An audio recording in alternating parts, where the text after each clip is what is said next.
Mike's Daily Podcast. Episode 1234. 1234! You were waiting for that episode, weren't you? Yes, 1234. Mike Matthews here at Podcastro Valley at Cafe Anyway, and the show where we look at things in the world, in this thing that we call life. Mike's Daily Podcast. In this soup that we're all sitting in as the big giant eats us, called life. Mike's Daily Podcast. What the? Yeah.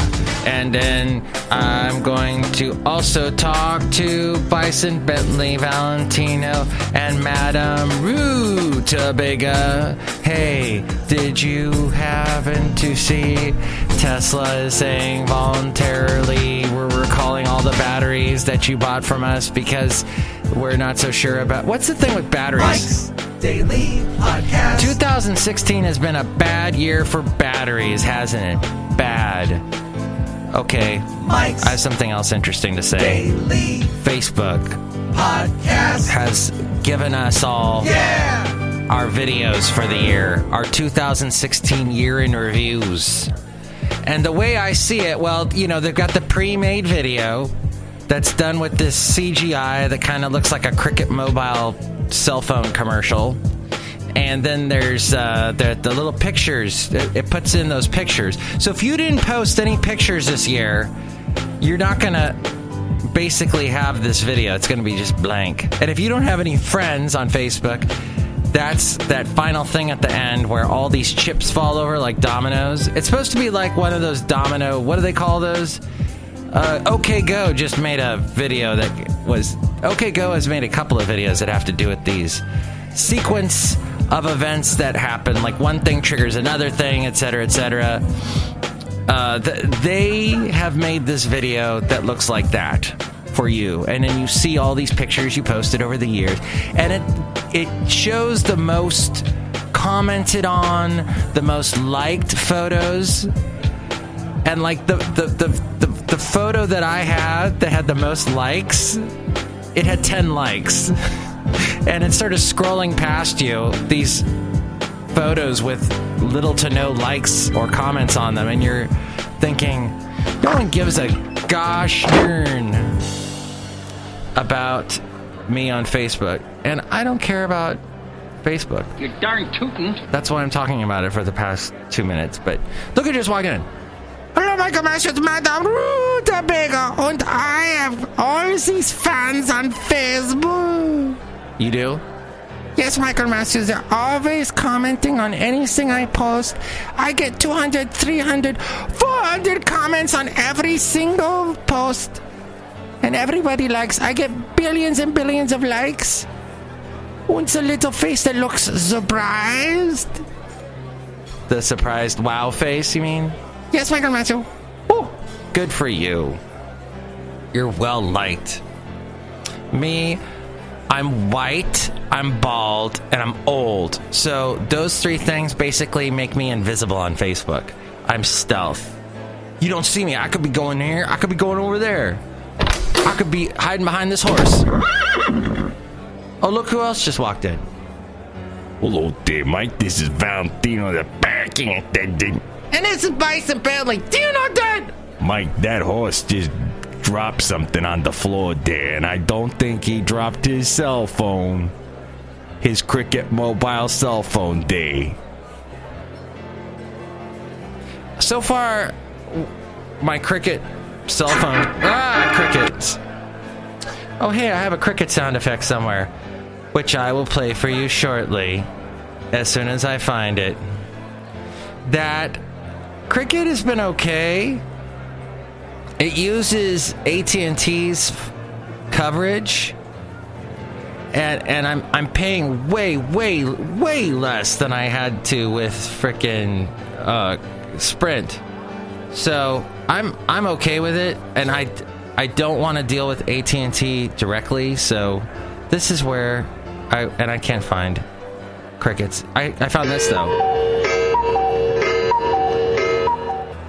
Back to the show. Welcome to Sound Effects Theater. I'm your host, Mike Well, I had also this on my mind. Hollywood and the political world. We had Reagan. He was big. He brought this whole Hollywood bigger than life thing. And he came in after Jimmy Carter. Now we have Trump coming in after Obama. Obama was a 2-term. Jimmy Carter is only 1 term. But it made me think about how similar now is to then, in that the American people want this sort of bigger than life, this old West America. Europe was, oh, Reagan, wow, cowboy. And now we've got Trump. Oh, he's all TV, America. It's just the same sort of, I guess, this feeling of wanting to escape reality. Like I was talking about on the last show about selfies and how when we look at ourselves as we're taking a selfie and we see the picture on the screen in real time as we're taking the picture, and we can shape our face like we would when we look in the mirror. And there are faces, that I make in the mirror that I'm not happy with. I don't want to make that. I don't want that face to be my face. But then when you walk through life, you don't know. And here's today's podcast picture. If someone takes a podcast picture of you, what kind of face you may have? You may be showing that ugly face that you despise. I'm just saying we're too hard on ourselves. And I'm just saying the escapism in America worries me. And I hope Trump ends up being a good president. But what I don't like is the double standard of people who have been railing against Obama for the past 8 years. You just turn on any conservative radio show and they're anti-Obama this, anti-Obama that. Now, when Trump becomes president, it's all going to be, we need to rally behind this president because we're patriotic. You got to be patriotic, and if you don't rally behind him, you're un-American. I hate that. I hate that sentiment, and I will call it out on my podcast that I think one person listens to. I guess you're listening to it, so thanks so much. I'm going to call this show Sequence today because of the 1, 2, 3, 4. And also the weird sequence of events that have gone on. Oh, and the sequence of Christmas trees that I've been posting lately on my show. Here's another Christmas tree in the podcast picture, and it's of the beautiful Christmas tree in the Hyatt in San Francisco, right by the ferry building on the Embarcadero. Go in there someday. I'll get you in a nice San Francisco Christmas spirit. And I used to stop at the Coffee Bean and Tea Leaf downstairs before I went in there and use their bathroom. But you know what? It's gone. Coffee Bean and Tea Leaf. A lot of them have closed. They're huge in Southern California, but in San Francisco, forget it. I think they're all gone except for one in San Jose. They've pulled out, but I don't know. There might be some others popping up. At any rate, well, who have I plugged today? Coffee Bean and Tea Leaf, Cricket. So since I've plugged them, I've got to unplug them. Coffee Bean and Tea Leaf is overpriced, and the only thing good they make is the Black Forest mocha, and that's really unhealthy for you. And Cricket Mobile my phone still makes this weird da-da-da-da sound all the time that I haven't been able to turn off. Other than that, I'm not a bitter guy. I'm not a happy guy. I'm not a bitter melon, although I have a melon-shaped head. I am sad, though, very sad about the fire in Oakland. Yet another time we have said in our collective consciousness, we've had the words Oakland and fire together. And it's sad, and it really became real to me on Facebook. Isn't it weird how Facebook makes things real to you, even though it might be something not exactly in your life? But I mean, I live probably less than 20 miles away from where this horrible fire happened, and at the Ghost Ship, the artist collective building there. Someone that I had interviewed on the podcast, a band called Newspell, the lead singer of that band knew someone who perished in the fire, so it was very sad, and it really struck home. And it for one thing, this building was, of course, completely not coded correctly. It was out of code in so many ways. The refrigerator apparently is what caused it, and it sparked a fire, and there was all kinds of flammables nearby, and there were a lot of people, 2 exits, only 2 ways to get out, so it was, made for disaster. And it makes me realize when you're in a coded building, a building that's up to code, that there's a lot happening behind the scenes you don't see that are going to save your life if anything happens. Those little sprinklers in the ceiling. There's more than 2 exits on every floor. And just to know whenever you walk into a building, always keep in the back of your mind how to get out. I know that's very Bourne Identity-ish, very Matt Damon-ish. Matt Damon comes back into my podcast for the 2nd day in a row. But that's what you need to keep in mind. And Haley brought up something interesting about that Matt Damon movie, which I forget what Haley said. I'll need to have Haley back on the show to explain. But yeah, Haley brought up an interesting point about that movie and about the Western thought process about movies made in other countries starring foreign actors, and how they won't be able to make it here in America.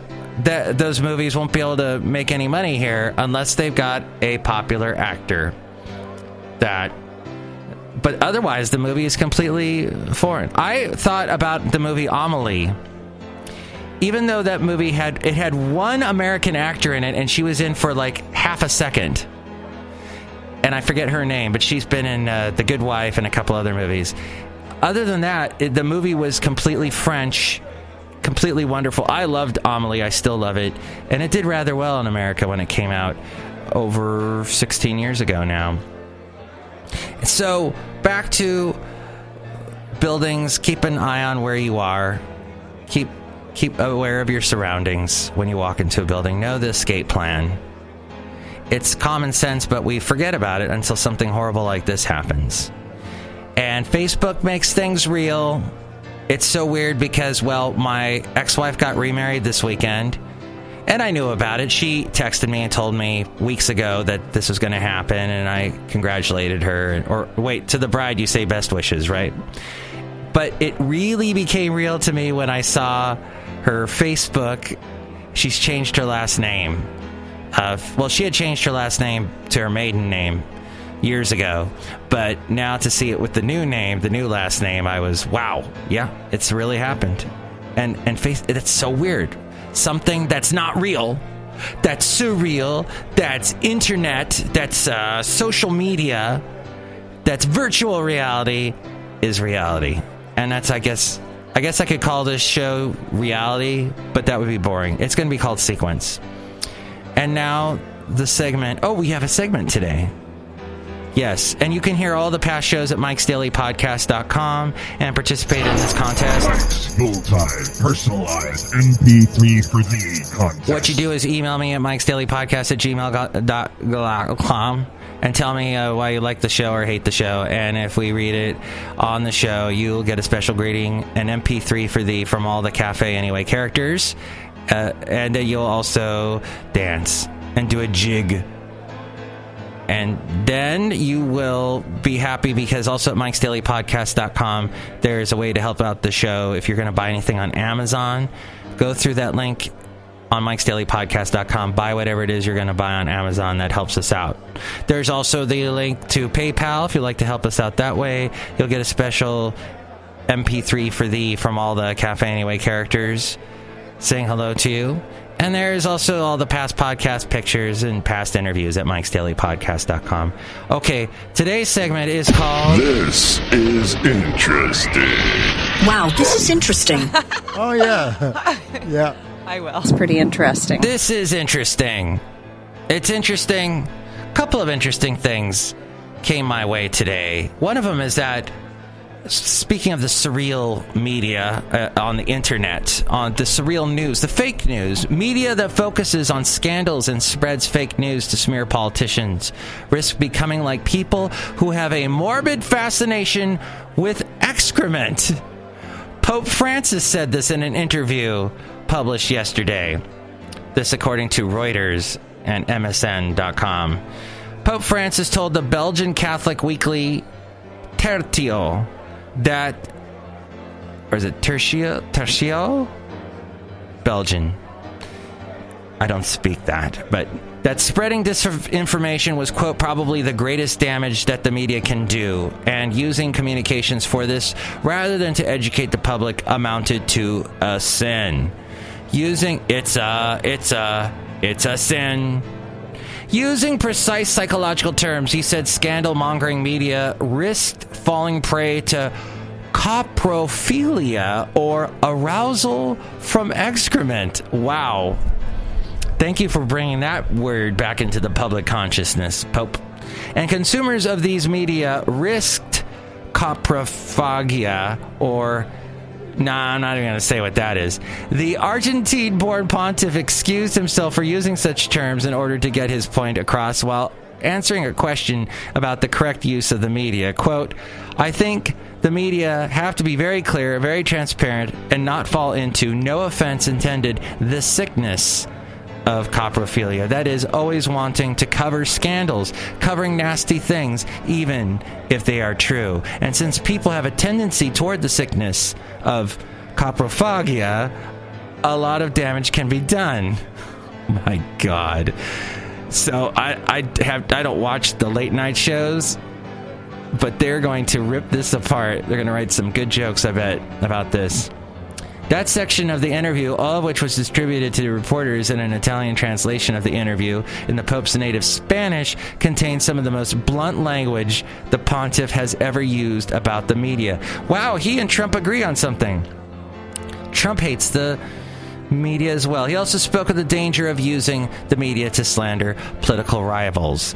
And the quote there was, the means of communications have their own temptations. They can be tempted by slander and therefore used to slander people to smear them. This, above all, in the world of politics, they can be used as means of defamation. No one has the right to do this. It's a sin and it's hurtful. The other interesting story is that Joe Biden is loved by both parties, Republicans and Democrats, and they made it clear yesterday. On Wednesday, the vice president's former Senate colleagues at 3 p.m. began an hour of tributes to Biden, honoring a life marked by unspeakable loss and remarkable resilience, and some hilarious memes where people take photos of him and Obama and insert dialogue. That's just the best. I love those. Those bust me up. Biden looked on, appearing moved, as Senate Majority Leader Mitch McConnell of Kentucky, Senator Minority Leader Harry Reid of Nevada, and others recounted how Biden overcame a childhood stutter, the loss of his first wife and 2 children, and brain aneurysms, and how he served 36 years representing Delaware, passing major women's rights legislation in the Senate before becoming vice president and pushing his moonshot initiative to cure cancer following the death of his son last year, and Delaware's former Attorney General Beau Biden, who died at the age of 46. He's been blessed in many ways, said Mitch McConnell, who called Biden a real friend and a trusted partner. He's also been tested, knocked down, pushed to the edge of what anyone could be expected to bear. But from the grip of unknowable despair came a new man, a better man, stronger and more compassionate, grateful for every moment, appreciative of what really matters. Senators have been giving farewell speeches and tributes this week as they wrap up business for the year. Senator Chris Coons of Delaware, a Democrat who spearheaded the idea for a Biden tribute, kicked off the speeches, recalling the more than 2 million miles Biden logged on Amtrak, traveling from D.C. to Delaware, the value of his word as a Biden, and the comfort he's provided to those who have experienced loss. Coons, who holds Biden's former Senate seat, said, as long as he serves Delaware, quote, I'll be humbled by the challenge of living up to your legacy. And Orrin Hatch, the Republican from Utah, the senator, said, we all respect him, and I think most of all of us love him. The tributes came during an emotional week for Biden. The Senate on Wednesday easily passed one of his major priorities, the Biomedical Innovation Bill 21st Century Cures, that designates $1.8 billion over 5 years for research in keeping with Biden's moonshot initiative to cure cancer. As we go outside a cafe anyway, we bring you Mike's Daily Podcast somewhere in Podcastro Valley. Next show, Chely Shoehart, Floyd the Floorman, John Deere the Engineer. I hope you have a sequence of good events that happened to you today. Thank you for listening to the show.